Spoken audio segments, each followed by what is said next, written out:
नमस्कार शेतकरी मित्रांनो, आज आहे 3 मार्च 2025। मित्रांनो, आज राज्यातील विविध भागामध्ये आपल्याला हवामान ढगाळ पाहायला मिळणार आहे। काही भागामध्ये हलक्या मध्यम स्वरूपाचा पाऊस देखील पाहायला मिळणार आहे। मित्रांनो, आपण या व्हिडिओमध्ये सविस्तर आढावा घेणार आहोत की राज्यातील आज कोणकोणत्या भागामध्ये पावसाची शक्यता आहे, कोणत्या ठिकाणी हवामान ढगाळ असणार आहे, संपूर्ण आढावा घेणार आहोत।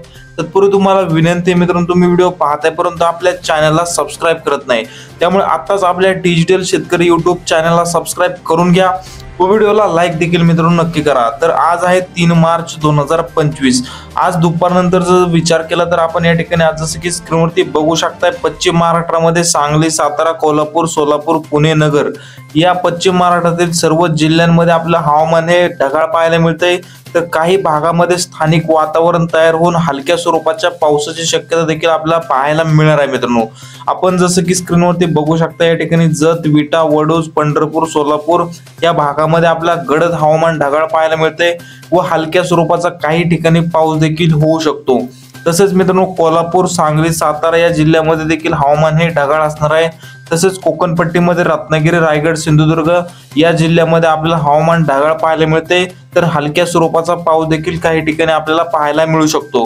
मित्रांनो, या ठिकाणी पुणे, मुंबई या भागामध्ये देखील हवामान ढगाळ असणार आहे, परंतु पावसाची शक्यता ही आपल्याला पाहायला मिळणार आहे। मित्रांनो, तसेच या ठिकाणी मराठवाड्यामध्ये जर पाहिलं तर या ठिकाणी मराठवाड्यामध्ये बीड, लातूर, धाराशिव, छत्रपती संभाजीनगर, नांदेड, परभणी, हिंगोली, जालना या मराठवाड्यातील 8ही जिल्ह्यामध्ये हवामान ढगाळ पाहायला मिळते, परंतु पावसाची शक्यता ही कमी प्रमाणात आपल्याला पाहायला मिळते। मित्रांनो, तुरळक भागामध्येच हलक्या स्वरूपाचा पाऊस होऊ शकतो, परंतु या ठिकाणी मराठवाड्यामध्ये पावसाची शक्यता ही कमीच आपल्याला पाहायला मिळत आहे, परंतु हवामान हे आपल्याला ढगाळ पाहायला मिळणार आहे। मित्रांनो, तसेच विदर्भामध्ये देखील आपल्याला जर आपण या ठिकाणी पाहिलं तर अमरावती, नागपूर, भंडारा, गोंदिया, चंद्रपूर, वर्धा, यवतमाळ, वाशिम या संपूर्ण विदर्भातील जिल्ह्यांमध्ये देखील हवामान ढगाळ पाहायला मिळणार आहे, परंतु या ठिकाणी मित्रांनो आपल्याला पावसाची शक्यता ही पाहायला मिळणार नाही।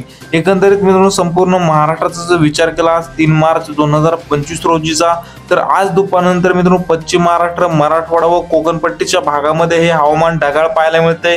तर पश्चिम महाराष्ट्रातील काही भागामध्ये हलक्या स्वरूपाचा पाऊस होऊ शकतो, तर उर्वरित महाराष्ट्रामध्ये हवामान ढगाळ पाहायला मिळणार आहे, परंतु या ठिकाणी पावसाची शक्यता ही आपल्याला कमी प्रमाणातच पाहायला मिळत आहे। मित्रांनो, तर मित्रांनो, हवामानामध्ये अचानक बदल होत असतात। आपण आपल्या डिजिटल शेतकरी YouTube चॅनलवरती पावसाचे नवनवीन व ताजे अपडेट घेऊन येत असतो, त्यामुळे तुम्ही चॅनलला सबस्क्राइब करा, व्हिडिओला लाईक नक्की करा। मित्रांनो, धन्यवाद।